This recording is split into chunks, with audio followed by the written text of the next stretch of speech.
Selamat datang, selamat berjumpa kembali kepada pendengar channel Maha Guru Healing dimanapun saja Anda berada.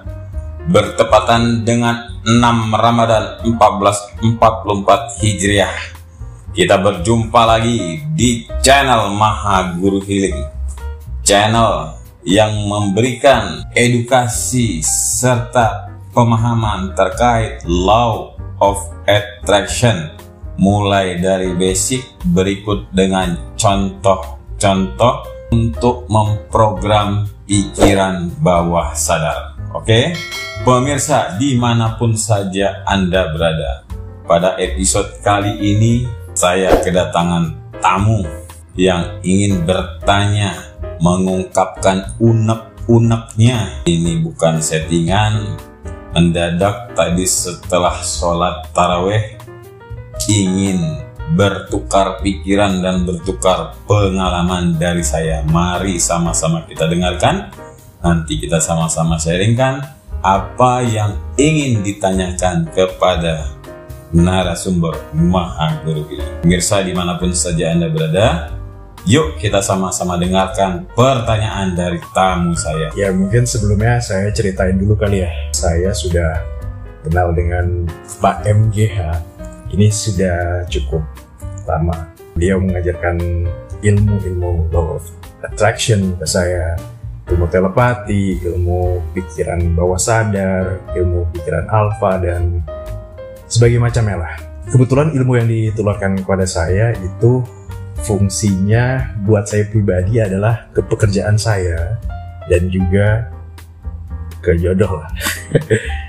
Kebetulan saya belum menikah, di jodohnya ya waktu itu untuk masih pacaran. Saya pengen banget pacaran dengan satu orang yang saya sendiri waktu itu gak pede lah. Wah, gimana ya caranya waktu itu. Terus ya saya kenal lah dengan beliau, dengan Pak MGH. Akhirnya saya konsultasi, ya sebenarnya bukan konsultasi, cuman cerita-cerita aja, cuman tukar pikiran aja, dan hasilnya memang luar biasa waktu itu. Saya dapat pekerjaan yang saya mau, padahal waktu itu bertubi-tubi ujian-ujiannya gitu untuk saya mendapatkan pekerjaan itu. Tapi akhirnya saya bisa mendapatkan pekerjaan itu karena ilmu-ilmu yang ditularkan Pak MGH ini. Waktu itu yang ilmu yang ditularkan adalah ilmu telepati, ilmu Law of Attraction juga, dan lainnya. Tapi di sini makanya saya akhirnya mau coba tanya-tanya ke Pak MGH. Pertanyaan pertama saya tuh sebenarnya apa sih yang membuat awalnya mendalami ilmu Law of Attraction ini, ilmu telepati, ilmu yang mungkin saya pribadi belum tahu lah gitu. Awalnya apa nih? Triggernya, alasan utamanya, alasan awalnya itu sebenarnya apa? Oke, tadi kita sudah sama-sama dengarkan bagaimana proses menularkan ilmu Law of Attraction kemudian telepati kepada tamu saya ini ya. Saya ulangi lagi pertanyaannya, apa alasannya saya belajar tentang ilmu Law of Attraction, kemudian telepati dan kekuatan pikiran. Mungkin itu ya yang saya pertegas. Pendengar Maha Guru Healing dimanapun saja Anda berada, triggernya yang membuat saya, kenapa saya mau belajar mulai dari basic, kemudian pendalaman, kemudian saya belajar tidak hanya dengan satu guru ya, beberapa guru saya coba dalami. Pada prinsipnya alasannya satu, saya pada saat itu ingin mengetahui jati diri, karena saya pernah mendengarkan sebuah tausiah, sebuah ceramah, Ustadz itu mengatakan, kenalilah dirimu dulu sebelum engkau mengenali siapa yang menciptakan engkau, yaitu Tuhan Yang Maha Esa. Pada saat itu, pertanyaan itu sungguh membuat saya, kalau boleh dibilang, nggak bisa tidur lah dengan kalimat yang tadi disampaikan pada saat saya mendengarkan ceramah tadi. Nah, singkat cerita, pada saat itu saya mulai mencari bagaimana saya bisa mengenali diri saya ya. Akhirnya saya pada saat itu melihat sebuah artikel tentang kekuatan pikiran. Akhirnya saya hubungi si panitianya. Singkat cerita, saya belajar mulai dari tingkat basic sampai ada kelas berikutnya lagi.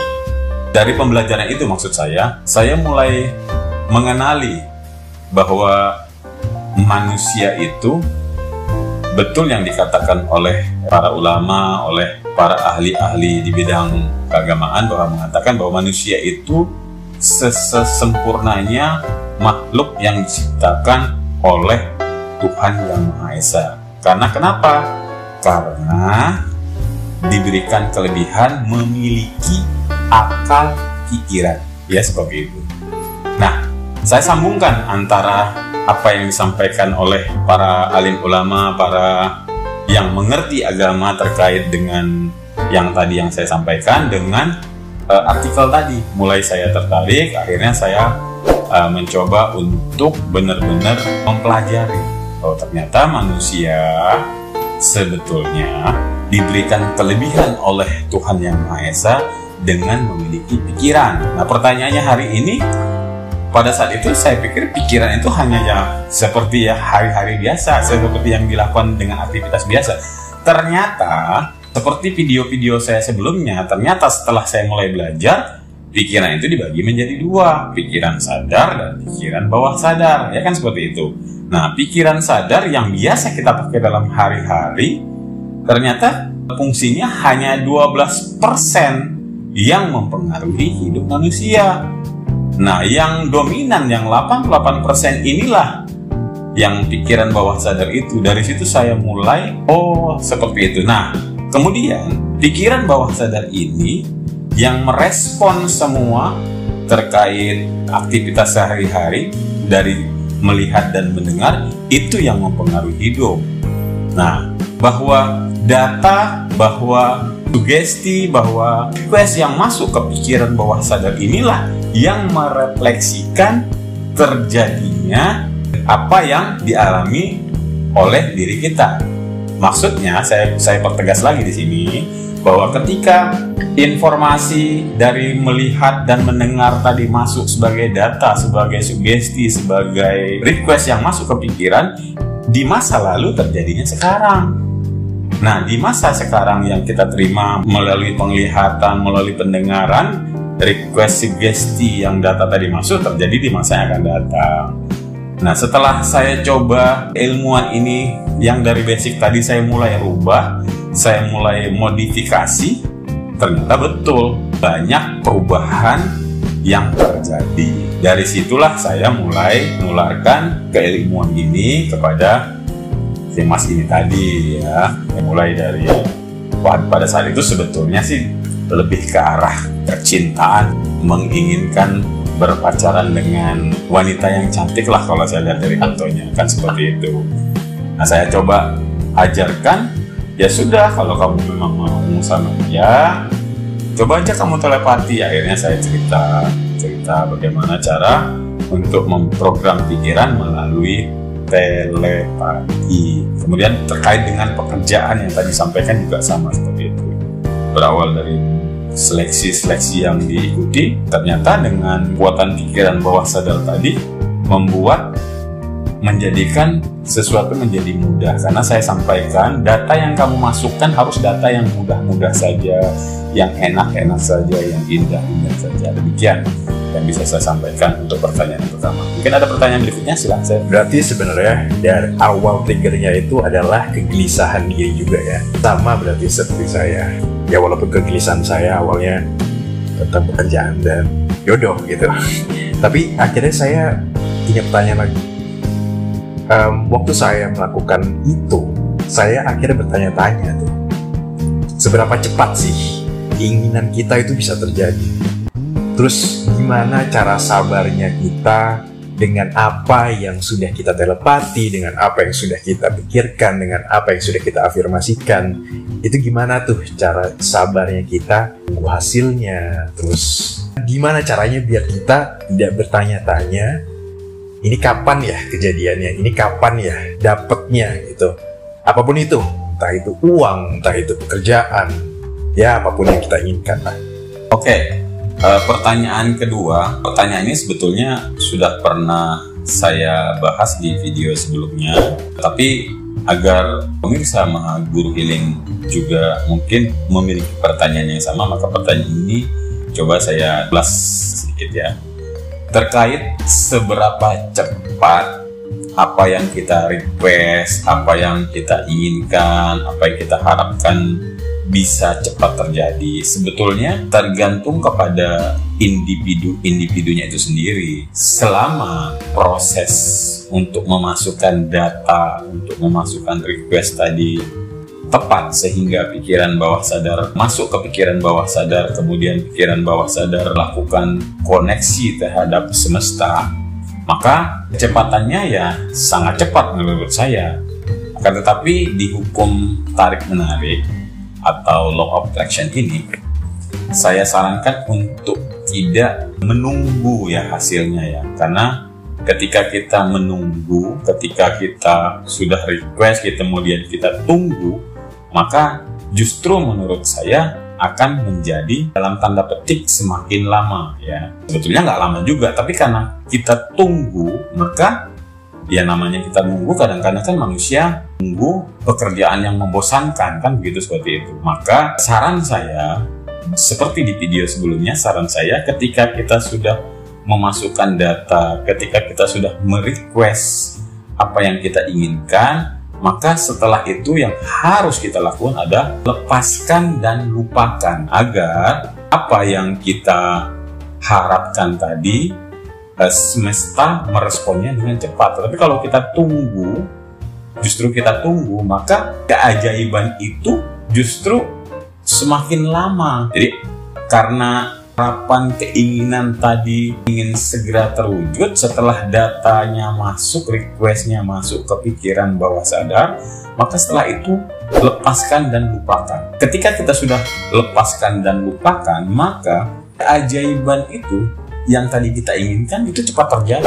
Hubungannya dengan sabar, seberapa sabar ya kita menunggu. Menurut saya semakin kita lupakan, semakin kita lepaskan, maka semakin cepat. Nggak usah butuh kesabaran seperti itu ya. Karena ketika pikiran bawah sadar ini sudah merespon itu, artinya masuk, data itu benar-benar masuk ke dalam pikiran bawah sadar, maka percepatan akan terjadi. Karena ini hukum tarik-menarik, saudara-saudara. Sama halnya dengan hukum gravitasi. Ketika kita melemparkan sesuatu dari tangan kita ke atas, maka dia akan jatuh ke bawah. Itu namanya hukum gravitasi. Hukum tarik-menarik, ketika kita berpikir cepat, ketika kita berpikir terjadi, ketika kita berpikir berkelimpahan, maka berkelimpahan yang terjadi. Ketika kita berpikir sulit, maka kesulitan yang terjadi. Itu seperti itu. Jadi pada prinsipnya, ketika kita sudah yakin masuk ke pikiran bawah sadar kita apa data yang sudah kita masukkan tadi, maka yang harus kita lakukan adalah lepaskan dan lupakan. Jadi yakin itu sudah masuk dengan cara-cara yang sudah pernah disampaikan di video sebelumnya, yaitu relax, kemudian pada saat kita mau tidur, pada saat kita baru bangun tidur di pagi hari, semakin cepat prosesnya terjadi. Demikian dari saya. Oke, jadi jawabannya adalah tidak usah dipikirkan ya. Benar, itu saya lakukan untuk seminggu, 2 minggu, 3 minggu pertama saya ya sudahlah, saya nggak usah pikirin, pasti kejadian. Cuman akhirnya waktu itu setelah sebulan berlalu, muncullah kegelisahan itu. Pertanyaan-pertanyaan itu muncul lagi, kegelisahan itu muncul lagi.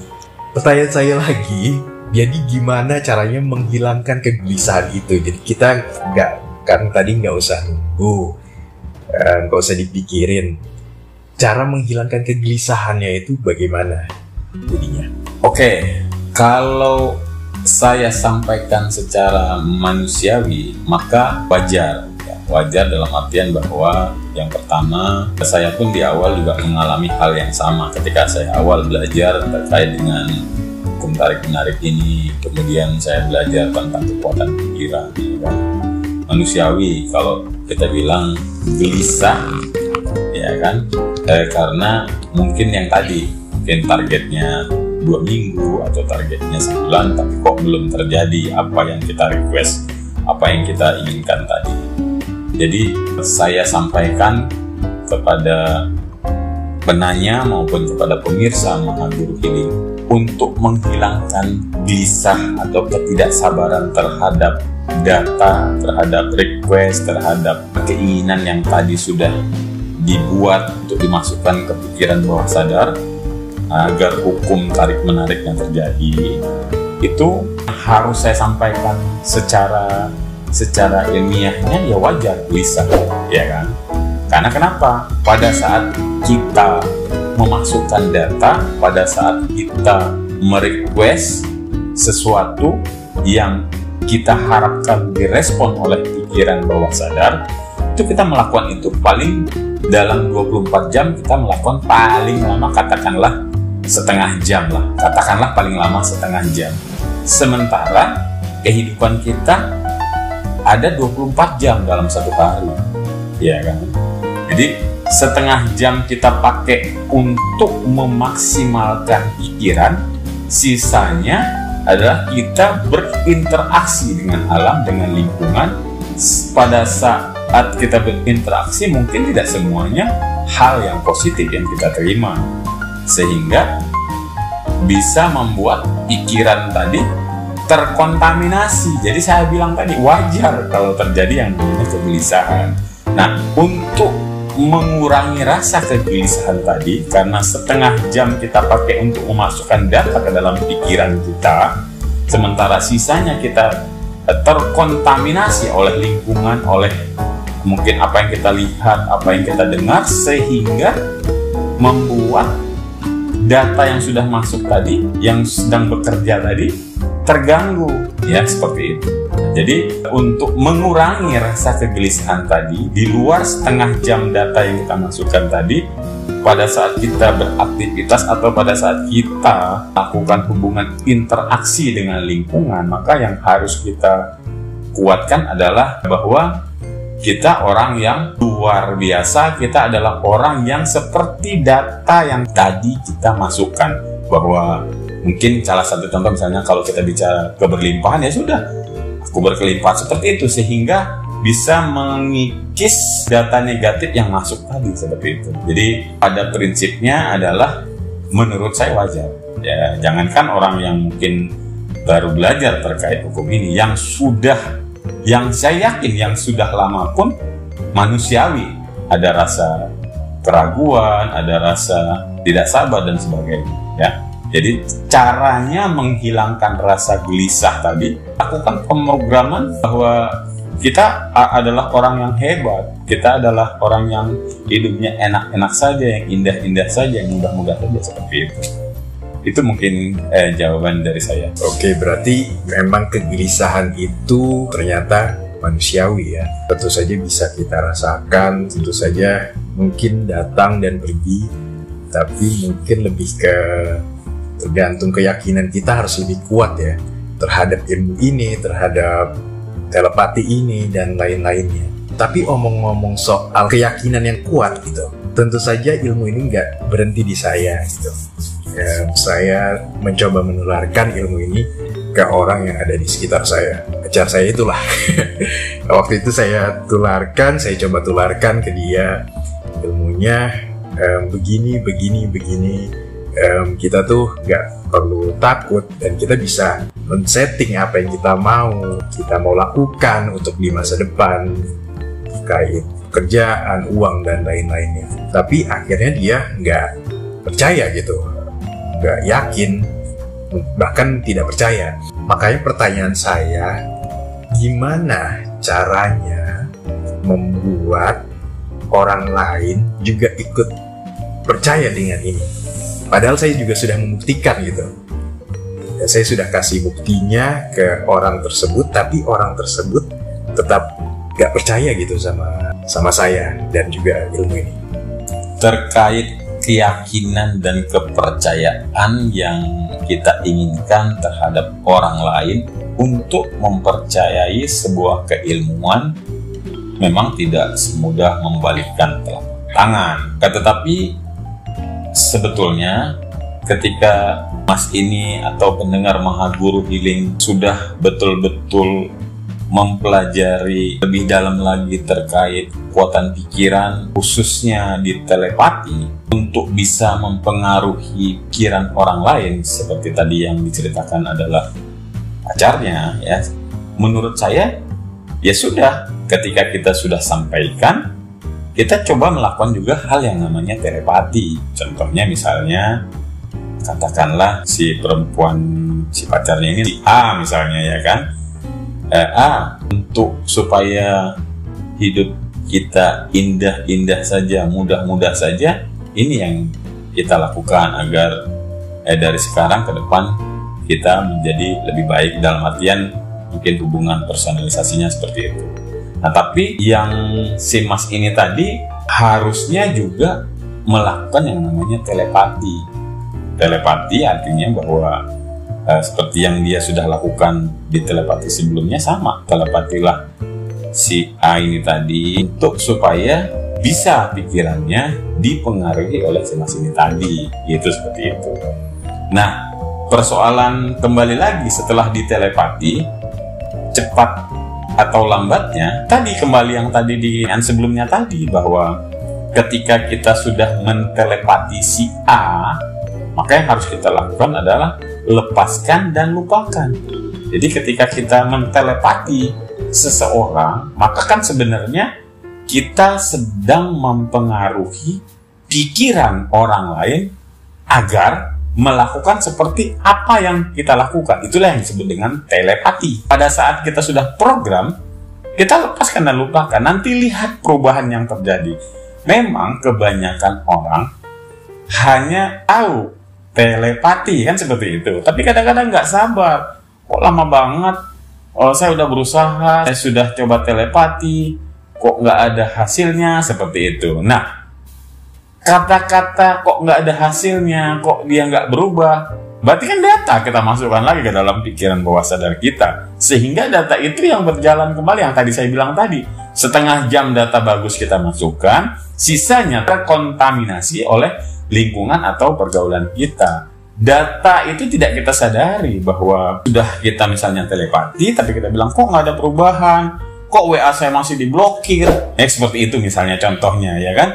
Jadi kita nggak sadar bahwa kita sudah program dengan yang baik, tetapi kita program ulang lagi dengan kok nggak ada reaksinya, kok WA saya masih diblokir, kok pacar saya masih belum ada perubahan. Nah itu kan berarti masuk kembali data-data yang negatif tadi, ya kan.